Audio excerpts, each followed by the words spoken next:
Hey guys, Hobbs here, in Naxxramas, right after Saffron. So what I'm showing you is actually footage from December 28th, which was our first time downing Kel'Thuzad. I'm actually going to show in my upcoming Nax videos not just the refined polish, after we've done it a few times and figured it out. Some of the challenges we had, some of the wipes, some of the deaths, some of the unique ways that maybe we, if we had an off-balance group, how we face those challenges. So the first thing that we're looking at is the architecture going into here is unbelievable. Like the artwork that went into not only the room before, but this room. If you get a chance, after you down them, take a good look around. They really put a lot of detail into this room. Of course, you worked your way to get to here, so you should hope that it is quite nice. So at this point, you can't damage the boss. You have to actually clear the trash that he's going to send to you. A lot of the skellies are easy. You're going to have the abominations, which are a bit tougher, and of course you're going to have banshees, which you want your range to pick up. We always mark the banshees and let the range know where they are, because you don't want them to get to you. It's bad news. The other thing too is you can actually pull more if you want to get that one achievement, which we haven't done as of yet. But I will show you a little clip here of when we did pull a few extras just to test out the waters. Of course, normally when we are doing this, it is late at night and we just want to get her done. In the bottom too, if you rewind it a bit, you'll notice that I actually had to change my hotbar because I was healing on the fight before, which I will show you in an upcoming video. I had put all my defense gear back on, and because you don't need 2 tanks for Saffron, so I thought, hey, why not? I got some decent healing gear. So now that you have him down, we're gonna go after Kel'Thuzad. This is him back in Old Hillsbred, and this is him in Borin Tundra after he's undead. So once you get to him, he's gonna have a few tricks up his sleeve. Fairly easy. Everybody spreads out. Even the melee, you'll see that we have to spread out. If you have 4, you kind of remember he's got a large hit range, so you can kind of move back to spread out. Because if you get one of these ice blocks on you, it's going to drain your health like that. And the healer's got to be on their toes, because if anybody gets it, it's like 3 seconds and you're dead. You'll see, actually, I'll get it here in a moment. The other thing you'll see is that red type of... it's a shadow fisher. It's there on the left. You have to move out of that. So if you see it on you, move. So this is the ice block. See how fast my actual health drops? Of course, they did get me healed through that, which is great, because as an off tank in this fight, I'm going to pick up the ads. Now, if you don't have an off tank by this point, which you probably do because you ran through the rest of Nax, is you're going to actually you can actually tank these all yourself, all 3 in 10-man.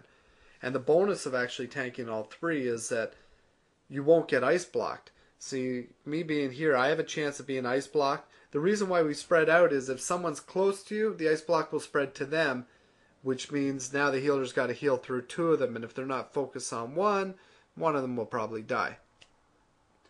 So it's not important that you kill these ads. You see I got ice block there, died fast, our tank picked up 1.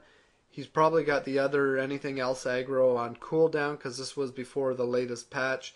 And he's going to, you'll see our caster runs it to him closer, so he might be able to get a few tricks up his sleeve to pull the aggro, which he has done. Keep an eye on her. She's going to move back, and we're going to get ice blocked again. And what's really good with this is when things change. Everything was really normal up until now, up until the off tank died. And, people are in kind of like heightened awareness zone, but they still healed her through. So, that's what they like to see is, when things change, people adapt quite fast.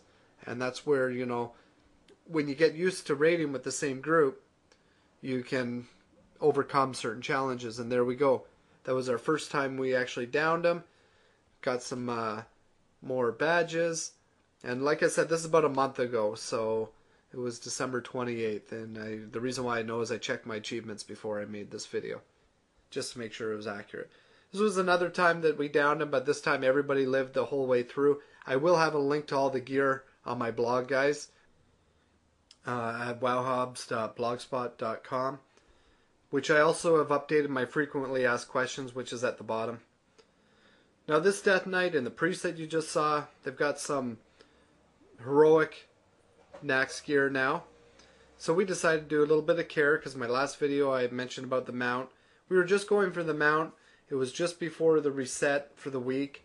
You know, might as well get it done before the reset. And K-Mac had mentioned that he hadn't seen Nax because, you know, some people who had started during Lich King, you know, they're rating all this higher end content but hadn't seen the other content.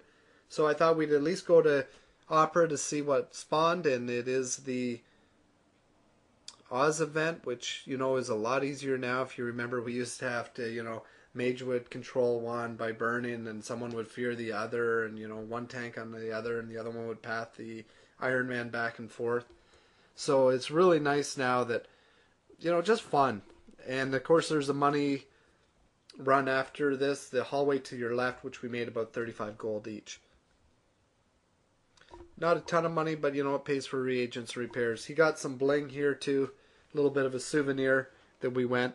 That was too nice to disenchant. Speaking of bling, I've been doing mount runs myself, which was a lot different than when I power level because I sneak around the mobs versus killing everything, just getting to the last boss. You know, of course you have to down those 3 before you get here. I downed him 25 times until finally the mount dropped. So I had been after the mount for a while, even before they made the odds better, when it was like 1 out of 1,000 chance. Now that it's 1 out of 100 chance, you're going to see more of these mounts around. And also if you ever do Who/Stratholme, you're going to see a lot more 80s in Stratholme now than you did before, because they are, you know, the odds are better, so might as well see if you can get a shot at it. This is probably the one mount I've always wanted. It's really cool to have a paladin on an undead mount. It's just really, you know, considering pallies have all these spells and opportunities over undead, it's a nice combination. Let me know how you like this one, guys. Rate it high, rate it low. If you really like it, add it to your favorite. And subscribe so you'll see my next video. I've got some different ones coming out. Thanks again, guys. Till next time on the Hobbs Way of Pulling.